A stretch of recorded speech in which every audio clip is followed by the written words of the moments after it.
Bob Wine has three things byalina okudecidinga kitegeera bye twamugamba edda abantu abamu bayingira struggle eyo nga balina ebigendererwa byabwe je bali bangi nga si byabo bagiraba ne bagiyingira nga balina interest zaabwe esooka ze views abantu bafa ku views kitegeera bandabye batya kubanga views zifuuse sente omuntu sayimajja nakuvuma n'omukubira simu n'omugalo akiwanvu nagasi kuinaako buzibu nabadde nina byempisaawo Bob Wine yenzo obutajjako President Museveni yes but he has created political awareness nti abavubuka kati bengejize nnyo mu byobufuzi ekitaaliwo that's a plus ayina ebirungi bye yazuukusa bakita mind setup okuzuukusa abantu ababadde beebase kati Bob Wine yesanze mu kizibu nga bano balumbuye balina numbers nabo balina abagoberezi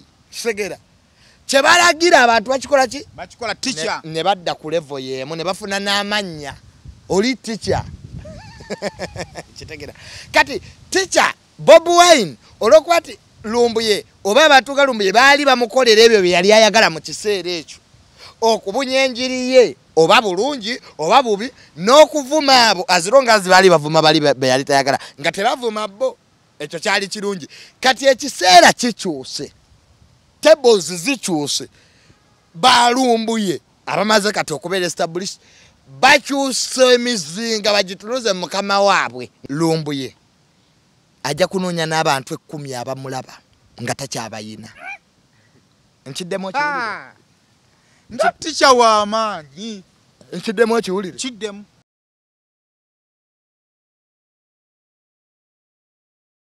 Okay, kale, kusema official kwe tubeera nkwebaza okubanga ate kwoli yonna gye musinzi okutwala mu bitundu by'eggwanga ebyenjawulo webale kubanga ate subscribinze ku channel eno yongera kubanga subscribinga ate twongera okubeera nga ate tuwera tuli powered by banafa ba Arc Solar and Security System abatunzi ba solar eza buli kika bakutegeeza nti banoonyeeko ku namba ejjola ba ku screen bagamba nti bakutunza solar supporting amataala fridge water pumps ali balina ne security systems batunda okuli automated gates wire cameras byonna enamba ejjola ku screen yawo ejjola bako ekigambo Arc gyoba okubako Arapex tile adhesive yo cement atunda tiles asiba tiles bakutegeeza nti kubanga wetu otuso okusiba tiles ngomaze okuzifuna cement gwokozesa adhesive gwokozesa mukulu nnyo Arapex munoonyeeko okusobola okubeera nga ate osiba tiles nywerere ddala ate awo nga tumaliriza best friend live on stage zigenda kubeera 29 n'asatu ku theatre La Bonita banafa ba Aromatic Entertainment tubadde nga tubaleeta wano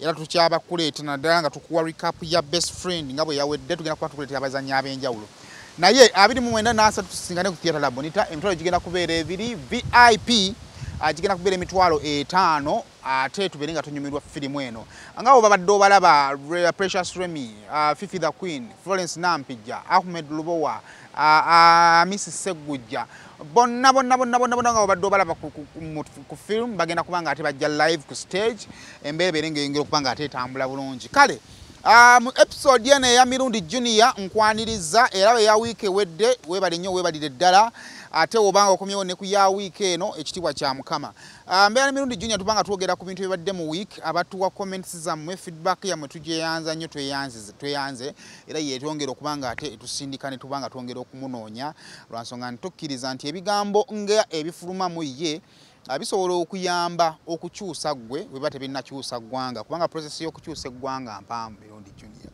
naye abantu abakyusira eggwanga erikyuka banembaniriza nnyo batulaba ku mukutu gwaffe guno mwebale nnyo n'abakama baffe abatuwa obulangwa nammwe mwebale naawe nenkwebaza muganda wange mbeeramu byattaka byensinga okutegeera byattaka abantu balagire gye bakusanga omanye nze na office yange ku ministry ya lands office of the minister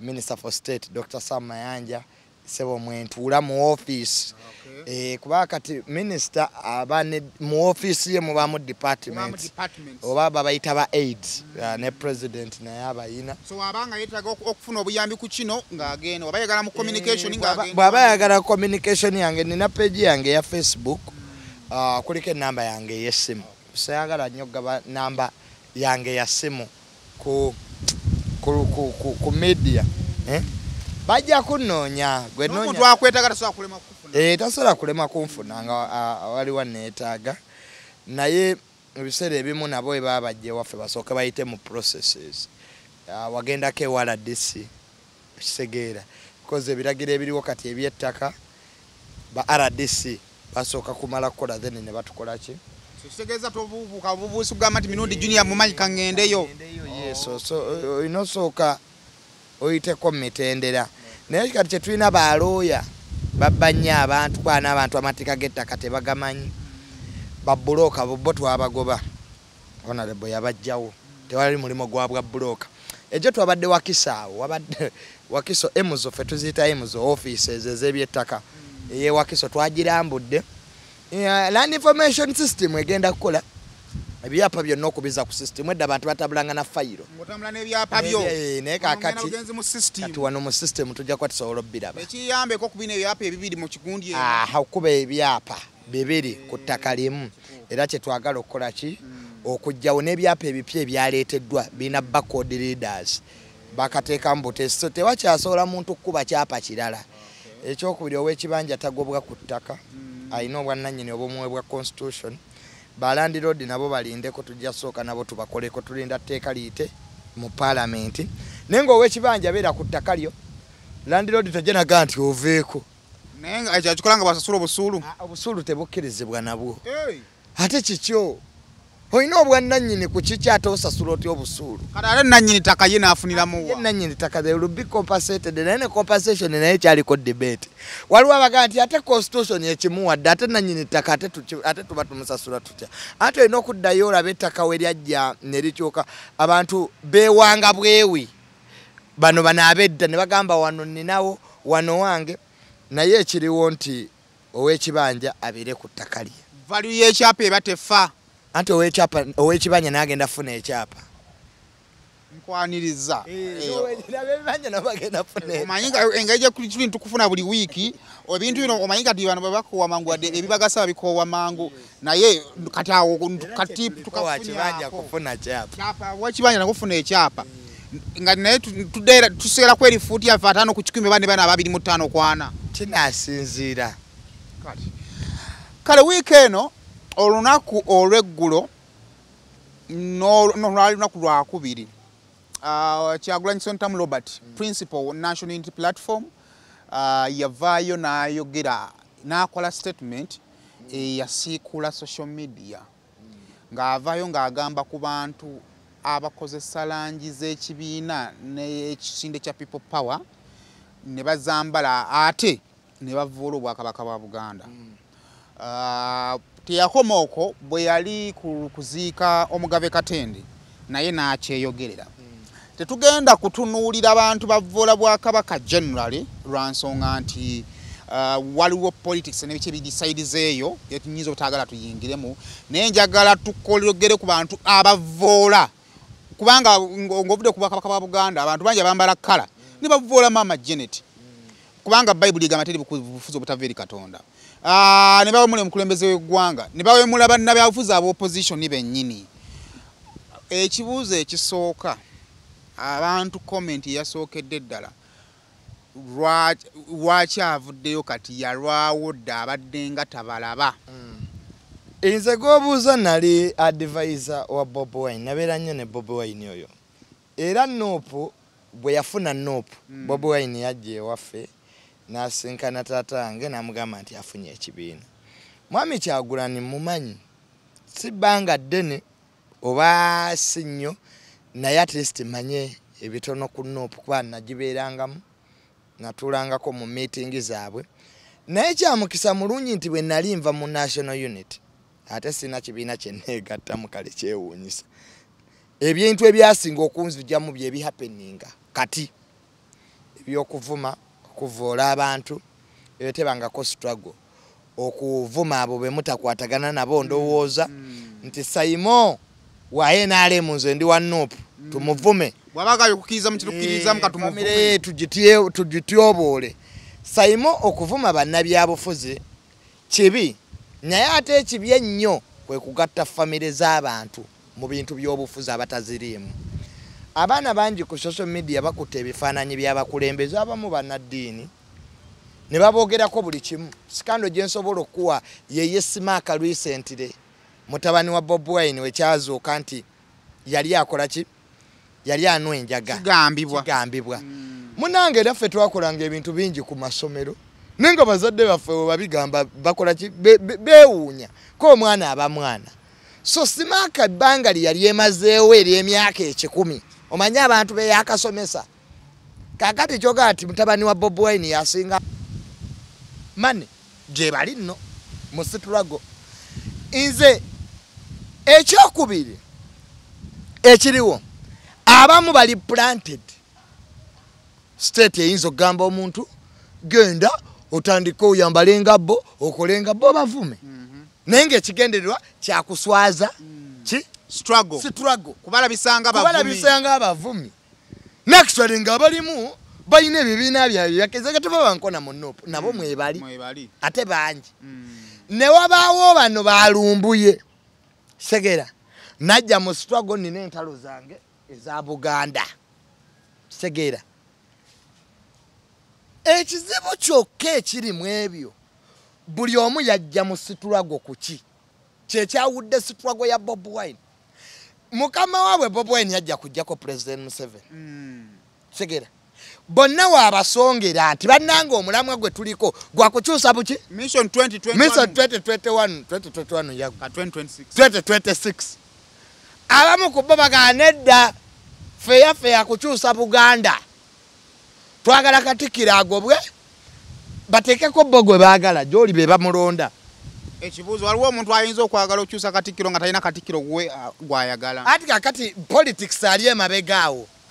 Ati kakati bayinza okuba balumba Katikkiro nga nena abaagala obwa Katikkiro baba financing ye politics. Sayimo oyinza okuba oli mu kifo ng'abakuvuma eriyo abasasula. Okay, bali mu struggle bonna. Kati olaba interest we zitandise okukyuka. Fene ekigambo twogera struggle. Naye direction za struggle nezitandika okuwandagala ng'amasasi. Buli omu akwatalirye. Kakati most of those people bolaba babuloga bakozi because blogging mulimo. Abo nabo laba ku face za media. Kwa beba directinga bana abalala ba ground foot abali ku ground ba foot soldiers balumbuye. But ne balumbuye bagenzo kisanga nga mu struggle because struggle giberamu oyina okwavuwala. Tojja subula, tojja kulunda. Abamu bawanganguka balina mu mawanga malala. Obaddewo otya. Kati ofunye opportunity sayimoti blogging oyina numbers. Wekwese mu struggle na yeri yali nozingiza mu struggle yerumbuye kyekimwawudde ne Bobi Wine. Bobi Wine ali mu kukunga abantu bajjeko ki yayagala kujjako Museveni kyekigedererwa kye musajja agenda okukizuula nti ate bayina bo abasiba bayimba Bobi Wine oli w'amaanyi era tujjako president babivaamu dda bali mu kola sete mu struggle. Ate oli wagamba nti babloga bano batandika batuufu nga bagobera ekigambo kya principal kyagamba ne bagenda okukizuula nga principal oba abatambula ne principal bali mu kulya nabo ne bagamba naye kati naffe tuliiriddewa bagenda okukizuula nti namba ze baafuna ku Bobi Wine kati kabazikozesa okuzikufunamu ssente kwe kukyusa direction. Abo baba tebajja mu struggle. Bobi Wine yayingirako struggle nga mwavu yajja musajja akasete yakakola ki yakayina era byonna byafunye oba abijje mu gavumenti ng'abamu bagamba oba bimuweereddwa abazungu bimuweereddwa olw'omuwendo value gye yeeteekako nekye bayita political awareness kye yakola. Bobi Wine ayinza obutajjako President Museveni yes but he has created political awareness nti abavubuka kati bengejize nnyo mu byobufuzi ekitaaliwo. That's a plus. Ayina ebirungi bye yazuukusa bakita mind setup okuzuukusa abantu ababadde beebase. It's the best thing in politics. Take it. Everyone now is aware. Kati mukuzuukusa generation he became a threat kubafuga. President Museveni yali tayagala bazuukuke babeere awo. Kati ona bazuukusizza abalaze eti kisoboka muyina amaanyi mwebereremu ntebe mu ntebe such slogans. Natandika becoming a threat eri abafuga. because kye bataagala. Abantu bonna abasudde gavumenti ekyokulwanyisa kye banana kyo si mundu. Awareness. Hitler yava ku street nga musezi wa bifaananyi najja nafuga Germany kwogera naga Abajamani muli basiru Abajamani eggwanga lyaffe ery'amaanyi we liri. Hitler yayogeranga mu parliament ya Germany abantu ne bakaba amaziga naga bano omusajja ayogedde. Wilson Churchill kyekyabafuula abamaanyi kwogera era courts zonna ezisinga obungi eza politics wano mu Pepe. Kati Bob Wine si mwogezi naina generation emwogerera eyogera buye yogera evuma. Kati generation yeno gyali azukusiza nejjefunamu bano balumbuye abawemuzi abavumi abavoola be bagisse message nefa kubanga bakozi bayina be bakolera tebakyali mu situlwago. Wakati mu mbeera ng'eri bwetyo embeera ento yakatandika ekibuuzo ekikulu ekisinga obbuuzibwa Bobi Wine lwaki ayogera kati ekibuuzo kyenkubuuza buno bwe bwabadde obudde obutuufu oba Bobi Wine abadde yalwawo mu ntandikwa kyali kimukolera Bobi Wine segera okumuvumira abo be yali alabanga abalabe. Omanyi ekintu kino kizimbiddwa ab'omunda mu Nuupu oyo blackmail okuvuma kolaba omuggo gokutte guba mulungi nga gwagukutte. Abayitale balina omuggo baguyita Bumulanga gwe gwakuba Yesu babwoti bwe gumala omukuba nawe gukomawo ne gukuba. Kati Bobi Wine yesanze mu kizibu nga bano balumbuye balina numbers nabo balina abagoberezi segera kyebalagira abantu bakikola ki bakikola teacher ne badda ku level yemu ne bafuna n'amannya oli teacher kitegera. Kati teacher Bobi Wine olwokwati lumbuye oba abatuuka lumbuye baali bamukolera ebyo bye yali ayagala mu kiseera ekyo okubunya enjiri ye oba bulungi oba bubi n'okuvuma abo azironga baali bavuma bali be yali tayagala nga tebavuma bo ekyo kyali kirungi. Kati ekiseera kikyuse tables zikyuse balumbuye abamaze kati okubeera established bakyuse emizinga bagitunuze mukama waabwe nga sitaani bwe yeefuulira Katonda. Luli sitaani bwe yayimba nga Katonda musanyu yali malayika mugonga ayimba nga amwagala nnyo nzo gamba sitaani takolangako birungi mu ggulu eyo nga amwagala nga sitaani nga yagambye kuyimba nga Katonda abane mu bitonde byange sitaani Lucifer polisi patusubiza tebe mutebe teriyo sitaani olwatandika obuuza ebibuuzo eri mukama we. Kakati lumbuye atuse ekiseera nga teacher ali waka kubanga Bobi Wine tweet gye yakoze mu intellectualism ntuufu. Okay, why now because blackmail atandise okuba ye lulikyali tekimukuba kiba teyavaayo nga bavuma Katikkiro asirise bavuma abanaddiini gyali alaba bavuma abasumba gyali omulangira Nakibinge nga gyali Bobi Wine alaba yesokolama naye olwaleero olwokuba nti n'abamuliraanye balubongo yabakubwa kati kwe kuvaayo neyefuula ssente mukakane mmwe agenza okusanga balumbuye bakkakanya kati ate benkana oba bo balowooza kati nabo ba principal kyobulanga lumbuye yamugaye sirika ebya Buganda biveeko nga bwe wasirika edda sirikira ddala ebyo ebigambo tebisobola kuva mu muntu ng'oyogera ne mukamaawo saimo kibanga mukamaawo ku mulimu kati akakkana n'omugamba kati gezaako olabe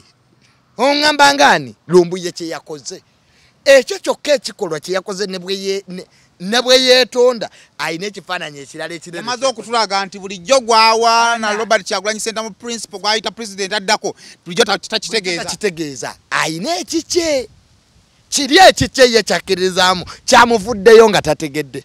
Saimo, you can never hide hatred. You can never hide love. You can never hide ebiwano babita bata flatters. Saimo yuzo kumpana nenga byompana tobikkiriza. Mnera tekyekweka. Era kikusimatuka. Kirabika nga kiri plastic. Era nga kireka kiri plastic. Omuntu kale ekibuuzo kyaddako okubuuza. Wakati nga Bobi Wine ajeyo bare knuckle eri ba social media hooligans ne Blumbuye naye najeyo bare knuckle ani asigala mu ringi nga mulamu. Can both of them remain alive with the same powers they had? Bobi Wine status jaliko n'amaanyi gayina ku social media. Lumbuye ajja kunoonya n'abantu 10 abamulaba nga takyabayina. Nkiddemu kiwulire. Teacher wa amaanyi. Nkiddemu kiwulire. Kiddemu. Bobi Wine ku status n'amaanyi ne international recognition. Because Bobi Wine y'omu ku bannayuganda abati Al Jazeera be yali ewaddeko story. Manyiva kuba na bayimbi abepanka nti ba international celebrity. You cannot be an international celebrity without international media. Bobo okyapiyalinga ku buloko TV bwaffe nogati. Oli w'amaanyi. Ng'otuuka Kenya nga tebakumanyi. Balina kwata muzindaalo. Bagati ani oyo? Ti oyo gundi atoli. Bobi Wine has appeared on BBC. Ezo ndo by the way zo platform z'amaanyi. N'abazungu bafanga tebazibataddeeko. Bobi Wine bamujjako interview ku Al Jazeera. Alabiseko ku TV ya Germany DW. Kigira teri muna Uganda. Ni President Museveni ajabizibeerako. President Museveni ekimubeezaako is a president. Oyo muveeke yoligi ndala. Is a sovereign. Okay. Tuli kuba na Uganda. Kuba na Uganda. Bobi Wine is a sovereign. President is a sovereign. His Excellency. Teri kitibwa kimusinga. Banayuganda bamukwasa authority okweyagala. President Museveni tebamumma visa. Tebamumma. Era bw'atuuka mu America akumibwa Secret Service. So oyo mulala muleke. Okay. Kakati Bobi Wine Lumbuye is nothing. Bwana yagala okulumba Bobi Wine bare knuckle. Kwa Bobi Wine it is a statement. Ekigambo kimu kimala. Following Lumbuye gyayina ya Bobi Wine. Lumbuye yali tamanyikiddwa nga Bobi Wine tannakola ki. Buli yamanyika ku Bobi Wine ngo wamwekwatako ng'ekibowabowa n'oyimuka si yo. Bw'oba yagala otegeera nti si yo mwepankireko olabe. Buuza Eddie Kenzo y'omu ku bayimbi abaali basinga following ku YouTube. Millioni ezo emu yavangako emu ng'alaba. Mwepankireko olabe. Frank Gashumba. Following Facebook agenda kayiika. Following Frank atokalanga kayiika.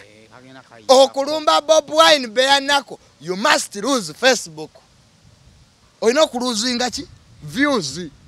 Ningalowooza ninga akemebwa okugamba nti teacher abadde ayeyimiridde ku bintu byagenza ayogera mabeganga avumbye asobola obbeerawo. Kiki kyaturedinga ekiri substantial. Bobi Wine no president. And challengeable. Ajavuganya Museveni mu 2009 wabatajiddwako delegates conference. Lumbuye yasoose penge yalina following ki. Nimanyi ne Uncle Penge yayiika. Yakadda. Ate kati nga moderator yakyusa strategy. Gwa Bobi Wine muleke. Segera. Nagamba ayina leya 3 Bobi Wine. Ayina ba foot soldier eri wansi. Buli foot soldier ina fake account 10 za kuvuma vumi bantu nje bali eyo bamwagala tabalaba ngana ko tabasinkana nganako nova kwabo ba foot soldier aina abawagizi ba nope okwetolora ensi yonna Indonesia America wa najaba neno eddakaawo bana ab'ekitebe aina ba bloga ab'ekitebe basikege nonvumire gundi nomanya kati ekitebe olutalo lwero kirimu olabata amalaze segera gwe bali awo babuloga balina numbers ba kitebe segera nava kwabo babuloga najjabera nebe MP ezo okuba situlwa kicheyo kumutuukako wamulabako ng'ayogera Gashumba. Gashumba tayiika tamwogera ako naye ayiikira ku speed. Gwaizo Ssaabasajja Kabaka ali omuliddeko ng'ayomba n'omuntu. Ziri baziyita institution. Kibanga ganti nyenda kulwanisa Makerere University. Makerere University eyina abayizi abagisomeramu abasoma 5,000. Abo bonna ogenda lwana nabo. Abanyiga nga bawulira yagala kukuba kusanya glory yaabwe. abo bokko okubalwanisa odde ku stage endala muganda wange bakutume Kongo ku bigere nodda tekyajja kuyiika. Omuntu alina ekintu kyabuuza essaawa zino nga Bobi Wine avudde akoze a controversial statement ereetedde Bulumbi okujja tukalaze kati we assume struggle ye yawuddemu ebika ebyo katulowooze nti Lumumba alina ababe n'abakyagulanyi bakola ki gye bali ani afunamu Bobi Wine as a person yafunamu NRM yefunamu ani afunamu ani akati olaba ebiseera bye tulimu kubajiga bali mu kwekuba ebiseera bye tulimu bino babiyita political kwagamaya rearrangement political hibernation kalulu kyakaliwo mpaka 2026 because kyagale kigane constitution President Museveni wakufuga eggwanga mpaka 2026 wana bakyali mulamu kakati wano Bobi Wine must sit ategeere ebibowabowa bino ebimwekutteko ebyava mu struggle alina bitema tagwe nga sitaani bwe yagoba ki situlwagoza amawanga tezifa Lumbuye wava wamerawo Lumbuye omulala the issue is continent eriba na Uganda babona Bobi Wine yengabo yabwe ye president wabwe tachalengingibwa mpazingo ngama nti abana Uganda babona Lumbuye abayagala okudefeatinga Bobi Wine bamuwe abere president weni UP naye Bobi Wine bwana abanga abana Uganda bana babona bakyamulaba nga president bakyamukiririzaamu ng'ekibiina kya NUP n'ababaka akyabayina gwe nokyoza olaba state eyina sente eremwa olaba government eyina sente eyina we yakoma nega nayo manyi Bobi Wine abeerewo betukyusizaako bakyuka basigaddewo kati olaba vuma president Museveni ne mutabani we abo boolaba abo nga bonna bamaliza agakyagulani ye president waffe gwe TNC ensi yonna bwebonaabona abantu beekwatira kwani kwabo bebalabamu essuubi beba Bobi Wine. Bobi Wine ekimufudde wamanyi sympathy bambi osanga tuli nunulwa abayudaaya newe babasiba emyaka 4 abafirisuuti tebaggwanga musobe nti Katonda ali banunula mpaka eyo hope ng'ogijjeewo bwe bunafu bwa Bobi Wine. Ensi yonna bwerikoma okusinza Katonda ne bamalayika ne bakoma gemaanyi ge gajja kuba gakendedde ne buli kyakirwa eggulwawo nti haleluya eddiini eba yamufere naye abalimu batendeza Katonda eddiini ebawo eri ketubale bonna bannaddiini baffe kasita kyaki ebawo obo teyagoba obwakabaka naabo obwakabaka Mbowezi yali yeerimba Abaganda basigala batuuma amannya ennyimba ezayazibwanga okwabya ennyimbe as long as the tradition continues. Abaloma Saulo tebatanga ba Christians nga basabira music caves. Don't joke with something that has instaurized. Nope is now an institution.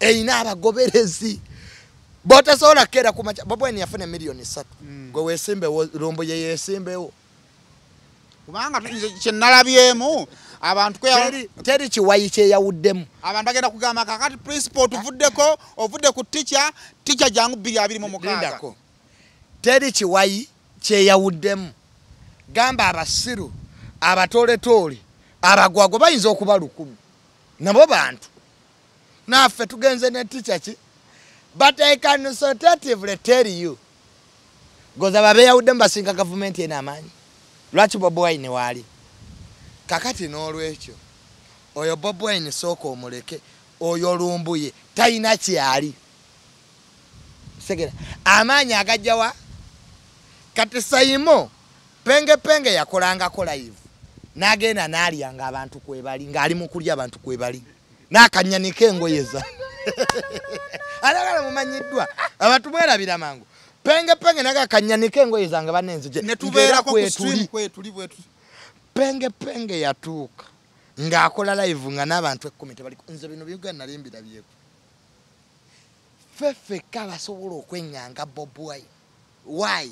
We already established brand terwanisa brand nze junior nina face recognition mutabani wa mirundi ekyo kyokka kibala mu nsi seetaaga kirala tekigulwa na ssente ekyo tokikuba byonna mu nsi obinzijjako ekyo tekisoboka kaekyo Bobi Wine tayiza kinzijjako kati Lumbuye yaani mutabani wali watata Lumbuye who knows Lumbuye family yaabwe yeriwa Bobi Wine tasobola kulwanisa mulangira Nakibinge n'amalako ziri institution family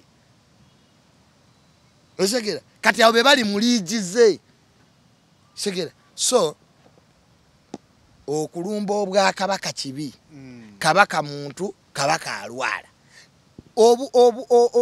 Mengo institution obwa kabaka royal family eyawukana ku Mengo nga institution kubanga abalangira n'abambeja bo bali waggulu wa government bo bali waggulu tebakutisizing bwa ne Bungereza ebibi byonna bidirani Katikkiro osegera you cannot say nti Ssaabasajja Kabaka mulwadde gwe Lumbuye atudde mu Katoye Take abalangira we bali obwa kabaka institution abakulu b'amasaza we bali olukiiko we luli Ssaabasajja Kabaka alina mikono gwe gwasinga okutegeera gwalaba obwetafu ezo zonna institution walo ne Katonda bawadde ekisanga wabanga isuggeswa kuzalinya Kabaka mu Kamwanga stade ko title ye naye nga balina n'olukuso erinnya lyo dyogera ate nga balisaze nako you cannot Ssaabasajja Kabaka si kintu kya kuzanyirako nerwa kwa generation yaffe buliddwa empisa omwana nga bwavuma president Museveni aloza wasobola ovuma kabaka kaka si munabya bufuzi amanyi ga gaveri Katonda ne mu UN basoka ku addressinga ba kabaka majesties be basoka ba excellences ne baddako tekiri kola vice versa mu UN musote yasoka okwogera obuyinza bwabwe buveeri ki Katonda president Museveni tumukubaka akalulu oli waddembe okubuuza omusolo gwe gula gwe ine dembe lyo nete togubuuza ngovoola being a president aina family ye okujja okusaviga Uganda tekimujja koti aina abaana be kati owemula waaki kakati okuwemula n'okusaba mu buwombeefu byanjawulo kati bano bawemula bano bavoola bwa kabaka okitegeera Saimo ogamba nti kabaka mulwadde atwalibwe ebweru kyawukana n'okujja okuvuma n'okujja okuwebula maama Nnabagereka maama Nnabagereka ayingiriramu wa osegera mu bintu byammwe eby'NUP mu bintu byammwe ebya social media just there is lack of respect mu generation eno era kitukaabya amaziga era kitukwasa nnyo nakuti President Museveni eggwanga lino alitulekedde atya nze buli wennebaka neebuuza nti ekiseera nga President Museveni taliiwo laba abaagala eggwanga okaaba amaziga noga Museveni abeerewo ekituwagiza mutabani wa President Museveni sura kwati General Muhoozi tumwagala nnyo balina kyatuwa naye Saimo waliwo woobeera ku social media noga